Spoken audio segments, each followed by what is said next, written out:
The courtroom was eerily quiet, the kind of silence that felt almost alive.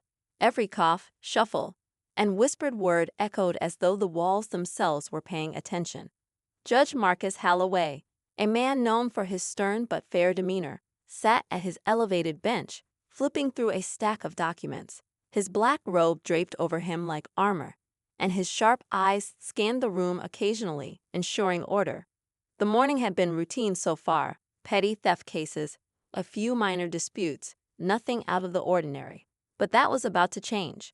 When the bailiff called the next case, the heavy oak doors at the back of the courtroom creaked open, and a young girl stepped inside. She couldn't have been older than 14. Her dark skin glowed under the harsh courtroom lights, and her tightly coiled hair was pulled back into two neat braids. She wore a simple floral dress, one that seemed a little too big, as if it had been handed down to her. She clutched a folded piece of paper in her trembling hands, holding it as though it carried the weight of the world. Her eyes darted around the room, landing on the judge, the jury, and finally, the defendant sitting just a few feet away. Her lips pressed into a tight line, and she took a deep breath, her small chest rising and falling with effort.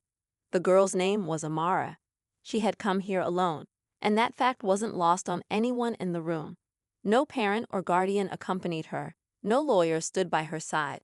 It was just her, that piece of paper, and the kind of courage that didn't come naturally. It had to be born out of desperation. Approached the bench. Judge Holloway said, his voice deep and commanding but not unkind. He squinted at her as she made her way to the front, her small, scuffed shoes tapping softly against the tiled floor. Amara stopped a few feet away from him, hesitating before holding out the note. Her hand shook as she offered it, her knuckles pale from how tightly she clutched it moments before. The judge leaned forward, his brow furrowed, and took the paper from her. "What's this?" he asked, unfolding it. His tone was casual, as though he didn't expect much. Perhaps a plea for leniency for a family member or some misguided attempt to sway the court's opinion. But as his eyes scanned the handwritten words, the atmosphere in the room shifted.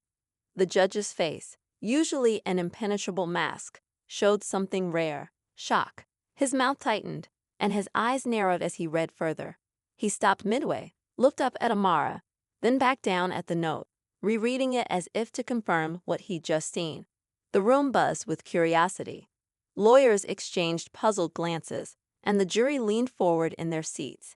Even the bailiff, a man who prided himself on being stoic, couldn't help but crane his neck to get a better view of the judge's reaction. "What is this about?" Judge Holloway finally asked, his voice lower now, almost a whisper. He was no longer addressing the courtroom but the girl standing before him. Amara swallowed hard, her gaze fixed on the floor. "It's true," she said, barely audible. "Everything in that note is true." The judge stared at her for a long moment, his mind clearly racing. Then, without another word, he reached for the phone on his desk. His fingers hovered over the buttons for just a second before he dialed. "This is Judge Holloway," he said firmly into the receiver. "I need the FBI here immediately. It's urgent." A collective gasp swept through the courtroom. The air grew thick with tension, every eye now fixed on the young girl who stood silently, her small frame seeming even smaller under the weight of the moment. What was in that note? Why had it caused such a reaction? And why did it warrant a call to the FBI? The questions hung in the air, unanswered, as the courtroom descended into a murmur of hushed speculation. Amara didn't move. She didn't flinch. She simply stood there, staring straight ahead, her face a mixture of fear and determination. Whatever secret she had just unleashed, there was no turning back now. Judge Holloway set the phone back down with deliberate care, his hand lingering on the receiver for a moment longer than necessary. His piercing gaze swept back to the girl standing before him. Amara's breathing was shallow, and her eyes remained fixed on the polished courtroom floor. Whatever courage had brought her this far seemed to be wavering under the weight of what came next. The judge leaned forward slightly, his voice low but firm. "Amara, do you understand the seriousness of this?" She nodded, though the movement was barely perceptible. The courtroom had grown even quieter, if that was possible. It felt like everyone, from the jury to the stenographer, was holding their breath. The atmosphere was charged, electric with the unspoken sense that something monumental was unfolding. "Who told you to write this note?" he pressed, his tone softer now, almost fatherly. "No one," she whispered, her voice so faint that it barely reached him. I needed someone to know. I didn't know who else to tell." The judge studied her for a moment longer before setting the note down on the desk in front of him. Whatever was on that piece of paper had rattled him in a way that decades on the bench hadn't managed to do. He glanced at the defendant, a middle-aged man in a crisp navy suit. His expression was inscrutable, but his sharp jawline tightened ever so slightly as he caught the judge's gaze. "Bailiff," Judge Holloway said, his voice cutting through the tension like a knife. "I want this courtroom cleared immediately. No one leaves until they've given their contact information to the court clerk. Understood?" The bailiff, a burly man who rarely showed emotion, nodded quickly and began ushering people out. The jury filed out first, followed by the small audience of spectators. Lawyers whispered hurriedly to one another as they grabbed their briefcases and exited. Within minutes, the once bustling courtroom was empty, save for the judge, the bailiff, Amara, and the defendant. The silence returned, heavier than before. Judge Holloway motioned for Amara to sit in the witness box. She hesitated for a moment, then shuffled over, climbing onto the seat that seemed far too large for her. Her hands clutched the edge of the wooden armrests, her knuckles turning white. "Amara," the judge began again, "you're safe here. No one can hurt you. But you have to tell me the truth. Everything you know. Can you do that?" She nodded slowly, her eyes darting briefly toward the defendant. His expression remained cold, unreadable, but there was something about the way he sat, rigid, controlled, that felt off. "I need you to start at the beginning," Judge Holloway said gently. Amara's lips parted as though she were about to speak, but no sound came out. Her eyes brimmed with tears she was determined not to shed. She took a shaky breath and began, her voice trembling. "It started a few months ago," she said. "I didn't think it was a big deal at first, just something I noticed." The judge leaned forward, listening intently. "What did you notice?" "People," she said, her voice barely above a whisper. "People coming and going late at night. At first, I thought they were just neighbors or visitors, but then I realized they weren't. They didn't live there." "Where?" the judge asked. "At his house," Amara replied, nodding toward the defendant. Her words hung in the air like a challenge, and for the first time, the man shifted in his seat, his jaw tightening further. The judge's eyes narrowed as he glanced toward the defendant. "And what made you think this was unusual, Amara?" She hesitated, her fingers gripping the armrests tighter. "They were always different people," she said finally, "and they never stayed long. They looked scared sometimes, nervous, like they didn't want to be seen." The judge exchanged a glance with the bailiff, who stood silently by the door, his hand resting on the handle of his holstered weapon. "What happened next?" Judge Holloway prompted. Amara swallowed hard. "One night, I got curious. I wanted to know why they were coming and going, so I stayed up late and watched. There was this man. He knocked on the door, and when it opened, he handed over this bag. It looked heavy, like it was full of something important. And then he just left." Her voice cracked slightly, and she paused to gather herself. The judge waited patiently, giving her the space to continue. "I didn't think much of it at first," she admitted. "But then I saw it again, and again, different people, different bags, and sometimes it wasn't just bags, it was boxes." The judge's expression grew darker.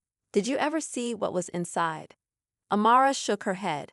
"No, but I heard things, voices, arguing, crying." Her voice broke on the last word, and she quickly wiped at her eyes. The judge leaned back, his face grim. "And you're certain it was this man's house?" "Yes," she said firmly, her voice stronger now. "I saw him. He was there every time. Sometimes he gave the people money. Sometimes he just watched."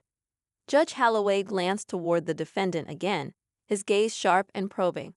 The man didn't flinch, but there was something unsettling in the way he held himself, like a coiled spring ready to snap.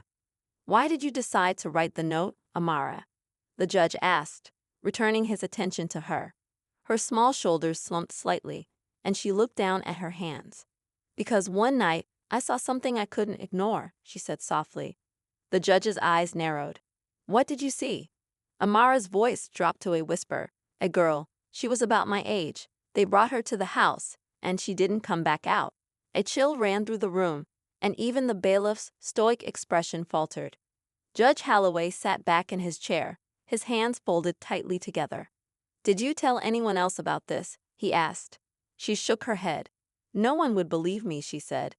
"They'd say I was just a kid, making things up. But I know what I saw." The judge nodded slowly, his expression unreadable. "You did the right thing coming here, Amara. But I need you to be brave just a little longer. Can you do that?" She nodded, though her lower lip trembled. The judge stood and motioned to the bailiff. "Take her somewhere safe," he ordered. "And make sure no one knows where she is." As the bailiff approached, Amara looked back at the judge. "You believe me, don't you?" she asked, her voice small and fragile. Judge Holloway's stern expression softened just a fraction. "Yes," he said firmly. "I believe you." As she was led out of the courtroom, the judge turned his attention back to the defendant, who sat as still as a statue. The man's eyes met the judge's, cold and unblinking. "I hope you're ready to explain yourself," Judge Holloway said, his voice hard as steel. The defendant didn't respond, but the faintest hint of a smirk tugged at the corner of his mouth. The heavy courtroom door closed behind Amara with a low, echoing thud. Judge Holloway remained seated, his eyes locked on the defendant. The room felt colder now, as though Amara's departure had taken the last shred of warmth with it. For a long moment, neither man spoke. The silence was unnerving, a battle of wills fought without words. Finally, the defendant leaned back in his chair, smoothing the front of his tailored suit with deliberate care. "This is quite the production," he said, his voice low and smooth. His tone carried a hint of mockery, but his eyes betrayed a flicker of unease. Judge Holloway ignored the comment. "You know her, don't you?" he asked, his voice calm but loaded with accusation. The man's expression didn't falter. "I don't see how I could. I've never seen that child in my life. Seems like she's been watching too much television." The judge's jaw tightened. He had dealt with all kinds of people in his career: liars, manipulators, and predators. But there was something about this man that set his instincts on high alert. The calm arrogance, the calculated demeanor. It was the mask of someone used to being untouchable. "Let me make one thing clear," Judge Holloway said, his voice cutting through the man's composure like a blade. "If what that girl said has even a grain of truth to it, I will ensure you face the full weight of the law. Do you understand me?" The man's smirk widened slightly. "You seem awfully invested in the words of a frightened little girl. I'd be careful about making assumptions, Your Honor. That kind of thinking can lead to mistakes." The judge didn't respond, but the look in his eyes was enough to silence any further remarks. He turned to the bailiff. "I want this man held until the FBI arrives. No phone calls, no visitors, nothing. Is that clear?" The bailiff nodded and moved toward the defendant, who stood with an air of defiance. As the man was escorted out of the courtroom, he glanced back over his shoulder, his gaze lingering on the judge for a moment longer than necessary. There was something unsettling in that look, a silent warning that sent a chill down Holloway's spine. Once the room was empty, the judge exhaled heavily, running a hand over his face. He looked at the folded note on his desk, the words scrawled in shaky handwriting staring back at him like a challenge. Amara's story had been vague, but it was enough to suggest something far darker was at play. He had no doubt the FBI would uncover the truth, but the weight of responsibility pressed down on him. What if he hadn't believed her? What if he had dismissed her as just another scared kid? As he sat there, lost in thought, his office phone rang. The sharp sound jolted him, and he answered it with a gruff "Holloway." "Judge, this is Detective Moore," came a deep voice on the other end. "I just got a call about your request for FBI involvement. Mind telling me what's going on?" Holloway explained the situation briefly, choosing his words carefully. He didn't want to alarm the detective unnecessarily, but he also couldn't ignore the seriousness of Amara's claims. Moore listened quietly, his silence stretching longer than expected. You're telling me a kid walked into your courtroom and accused someone of what? Trafficking? Moore finally asked. That's what it sounds like, Holloway admitted. She didn't say it outright, but the details, her description of people coming and going, the girls she saw, everything points in that direction. There was another pause. Do you know who this guy is? The defendant. He's a local businessman, Holloway replied. Name's Victor Grayson. Claims he's never met her, but his reaction says otherwise. Moore let out a low whistle. Grayson, huh? That's a name I haven't heard in a while. He keeps his hands clean, but everyone knows he's connected to some less than legal activities. Trouble is, no one's ever been able to pin anything on him. Until now, Holloway said firmly. Maybe, Moore said cautiously. But if Grayson's involved in something like this, it won't be easy to prove. Guys like him have layers of protection, people willing to lie, cover for him, make evidence disappear. You'll need more than the word of a scared kid to make this stick. The judge's grip tightened on the phone. That's why I called the FBI. They'll dig deeper.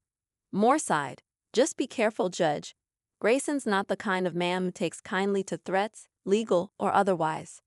I can handle him, Holloway said, though he couldn't ignore the knot of unease tightening in his stomach. After ending the call, he leaned back in his chair, staring at the ceiling. Moore was right. This wasn't going to be simple, but he owed it to Amara and to the countless others who might be involved to see this through. Meanwhile, in a small, nondescript room at the courthouse, Amara sat on a stiff wooden chair, her knees drawn up to her chest. A female officer had brought her water and a granola bar, but she hadn't touched either. Her eyes were fixed on the corner of the room, her mind replaying the events that had brought her here. She hadn't wanted to come forward. She had spent weeks convincing herself that what she saw wasn't her business, that someone else would do something. But the memory of that girl, her wide, terrified eyes as she was dragged into Grayson's house, was something Amara couldn't forget. A soft knock at the door pulled her from her thoughts. A woman in a dark suit stepped inside, her expression kind but serious. Hi, Amara, she said gently. My name's Agent Carter. I'm with the FBI. Do you mind if I ask you a few questions? Amara hesitated, her hands tightening around the hem of her dress. I already told the judge everything, she said quietly. I know, Carter replied, sitting down across from her. And you were very brave to do that, but I need to hear it from you too. It'll help us figure out what's really going on. Amara studied the woman for a long moment, then nodded. Okay. As she began recounting her story once more, Agent Carter listened intently, her expression growing more serious with each passing detail. When Amara finished, Carter leaned back in her chair, her mind racing. This wasn't just a child's imagination running wild. There was something here, something big. And if Victor Grayson really was behind it, this was only the beginning. Victor Grayson sat alone in the holding cell, his pristine suit now rumpled, though his composure remained unshaken. The small fluorescent-lit room couldn't strip away the aura of power that seemed to cling to him like a second skin. He leaned back on the cold metal bench, his sharp eyes scanning the drab walls as though they held the answer to some unspoken question. Occasionally, a faint smirk played on his lips, as if he were already 2 steps ahead of whatever was coming. Outside the cell, the courthouse was far from quiet. FBI agents were arriving, their presence a stark contrast to the usual rhythm of the building.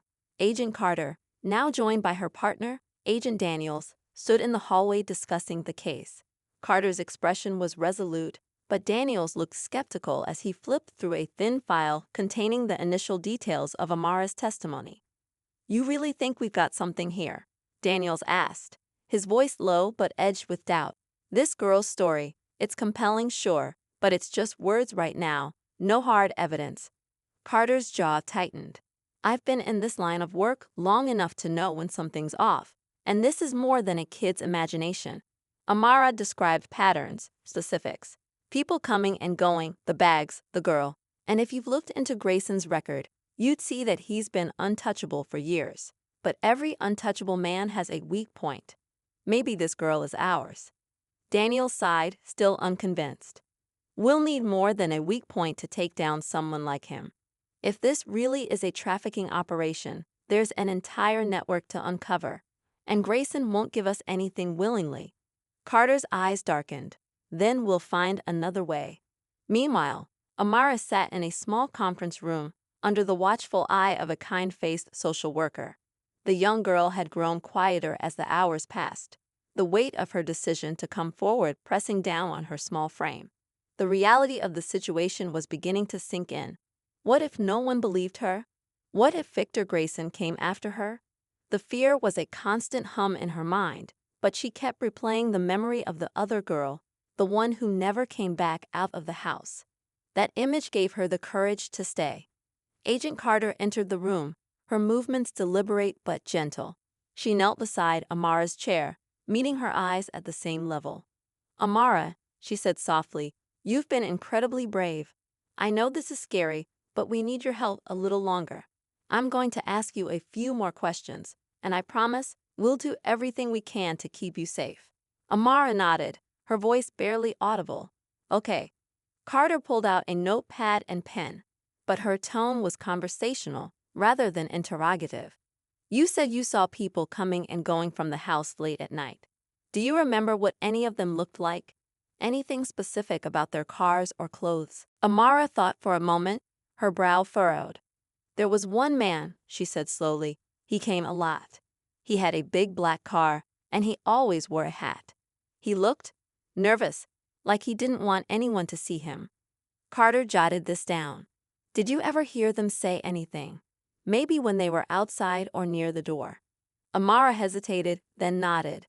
"One night, I heard someone say, 'The shipment's late,' and another man said, 'It'll be here by tomorrow.' I didn't know what they meant, but it sounded important." Carter's pen paused mid-word. The pieces were starting to come together, but they were still fragments of a much larger puzzle. If shipment meant what she suspected, they were dealing with a major operation, and Amara's testimony, while vital, wasn't enough to blow the lid off the entire network. They needed proof, tangible, undeniable evidence. Back in the holding cell, Grayson's lawyer arrived, a sharp-eyed woman in a tailored gray suit. She strode in with the confidence of someone who had faced down bigger threats than this. Grayson greeted her with a sleek smile. "About time," he said smoothly. "I was beginning to think you'd forgotten about me." She didn't bother with pleasantries. "What's going on, Victor? Why are the feds here? And why is there a kid involved?" Grayson's smile didn't waver. "It's all a misunderstanding. Some overzealous judge decided to indulge a child's imagination. Nothing more." The lawyer frowned. "That's not what I'm hearing. The FBI doesn't get involved over imagination. Whatever this is, it's serious, and you need to start telling me everything." Grayson leaned forward, his expression hardening. "You don't need to know everything. Just do your job, get me out of here and clean this up." The lawyer's jaw tightened, but she didn't press further. She'd dealt with Grayson long enough to know he didn't share more than he deemed necessary. Still, she couldn't shake the feeling that this time, things were spiraling out of his control. As the hours ticked by, Agent Carter and Daniels worked tirelessly to piece together the leads. They tracked down property records, surveillance footage, and past reports linked to Grayson. Each thread seemed to lead to another dead end, but Carter refused to give up. Late that night, she received a call from another agent in the field. "Carter," the voice said urgently, "we just intercepted a shipment tied to Grayson's network. It's bad, really bad. You'll want to see this for yourself." Carter's heart sank. The evidence they had been chasing might finally be within reach, but it also meant that Amara's fears were more justified than she could have imagined. At the same time, back at the courthouse, a shadowy figure lingered near the back exit. They moved with purpose, slipping past the building's minimal security with unnerving ease. Inside, Amara was asleep in the room where she had been staying, unaware of the danger creeping closer. The tension was razor-sharp, every piece of the puzzle inching closer to a devastating revelation. But the full picture, the horrifying truth of what Victor Grayson was involved in, remained just out of reach, waiting to erupt in a way no one could have anticipated. The night deepened, the courthouse silent except for the faint hum of fluorescent lights and the occasional murmur of voices from distant hallways. Inside the room where Amara was resting, the air felt unnaturally still. She shifted in her sleep, her small frame curled into the chair, oblivious to the figure moving silently through the dimly lit corridors. Agent Carter, still at her desk across the building, rubbed her temples as she scanned through a stack of documents. The intercepted shipment from earlier that evening had yielded disturbing results: illegally modified IDs, large sums of unaccounted-for cash, and ledgers filled with cryptic codes that hinted at something far-reaching. But one item in particular stood out: a small, unassuming key tucked into an envelope with Victor Grayson's initials. Its presence was both puzzling and damning. Carter's instincts screamed that it was tied to a location critical to the operation. She glanced at the clock. It was well past midnight, but there was no time to rest. Picking up her phone, she called Agent Daniels, who had gone to follow another lead at a nearby warehouse. His voice crackled through the line. "Daniels here. Did you find anything?" Carter asked, leaning forward, her voice tense. "Nothing definitive yet," Daniels replied. "Place looks abandoned, but there's evidence people have been using it recently. Footprints, a few scraps of paper. We're still searching." Carter hesitated, gripping the key in her hand. "I think this key might be for a storage unit or another safe house. It's too deliberate to be random." Before Daniels could respond, the sound of static filled the line, followed by a muffled noise that sounded like movement. "Daniels," Carter called, her heart skipping a beat. "Are you there?" The line went dead. Back at the courthouse, the shadowy figure approached the room where Amara was sleeping. The door creaked slightly as it opened, and the figure paused, listening for any sound. Amara stirred but didn't wake, her face crunching slightly as though caught in a bad dream. The figure stepped closer, something metallic glinting in their hand under the pale light. In that same moment, the sound of hurried footsteps echoed down the hall. The figure froze, retreating into the shadows just as the door opened, and Agent Carter stepped inside. Her sharp eyes scanned the room, noticing immediately that something felt off. She moved to Amara's side, gently shaking her awake. "Amara, wake up," she whispered, urgency in her tone. The girl blinked groggily, her expression turning to confusion. "What's wrong?" she murmured. "We're moving you," Carter said, keeping her voice low but firm. "It's not safe here." Amara nodded, too tired to question. Carter helped her to her feet, her senses on high alert as she glanced over her shoulder toward the open door. The hallway was empty, but the faintest trace of unease lingered, like a whisper of something unseen. Outside the courthouse, Victor Grayson's lawyer had been working tirelessly to secure his release. But her efforts hit an unexpected snag when an anonymous tip came through to the FBI, linking Grayson to an offshore account flagged for suspicious activity. The timing was too convenient, raising questions about whether someone inside Grayson's circle was beginning to turn against him. The twist sent ripples through the investigation. If Grayson's operation was as vast as it appeared, any betrayal from within could mean two things. Someone was desperate to save themselves, or someone wanted to ensure Grayson went down, while keeping their own secrets buried. As Carter and Amara exited through a back entrance, a black SUV pulled up, driven by another agent. Carter quickly ushered Amara inside, her eyes scanning the darkened streets for any sign of danger. She couldn't shake the feeling that they were being watched. The ride was tense and silent, the vehicle cutting through the quiet city streets. Amara clutched the stuffed animal the social worker had given her earlier, her small hands trembling despite her best efforts to appear brave. "Where are we going?" she finally asked, her voice small. "Somewhere safe," Carter assured her, though her own doubts gnawed at the edges of her confidence. The deeper they delved into this case, the more dangerous it became. Meanwhile, back at the warehouse Daniels had been investigating, a faint glow of headlights appeared in the distance. Two dark SUVs rolled up, their engines purring softly before cutting out. Men in black suits emerged, their movements swift and coordinated. Daniels, who had been waiting for backup after losing contact with Carter, crouched low behind a stack of crates, his pulse quickening. The men began sweeping the area with precision, their intent clear. They weren't just looking for evidence. They were cleaning up loose ends.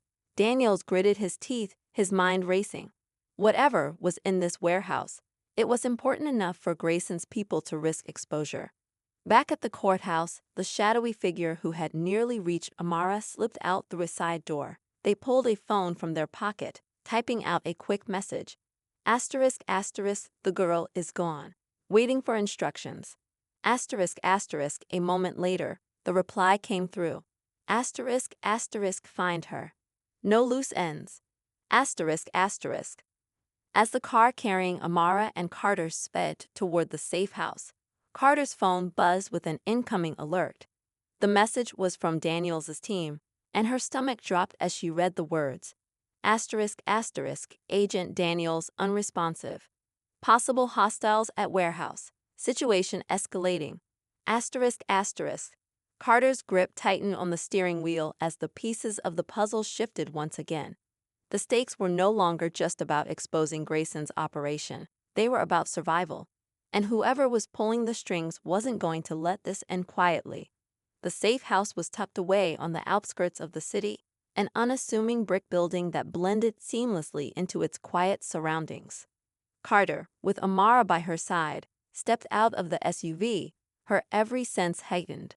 The small team of agents stationed at the location greeted them with quick nods, their eyes scanning the street for any sign of trouble. Amara clung tightly to Carter's hand, her fear palpable but tempered by the agent's calm demeanor. Inside, the air was tense. Carter quickly brought the team up to speed on the intercepted shipment and Daniels' disappearance, her voice steady but urgent. The agents began coordinating their next moves, but Carter's thoughts kept circling back to the mysterious key.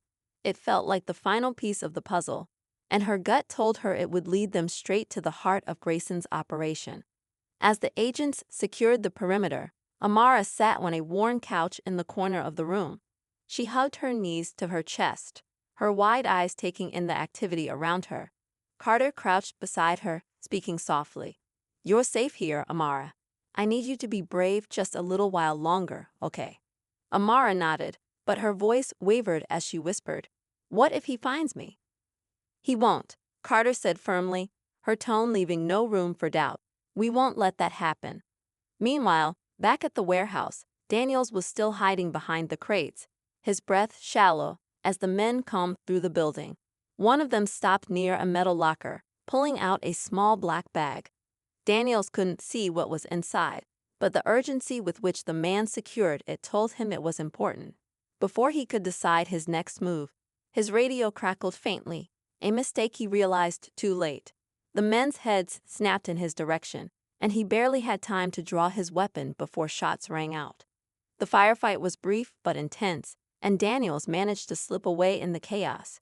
Bleeding from a graze on his arm, he radioed Carter as he ran through the dark alleyways. Carter, it's Daniels. They've got something big, a black bag.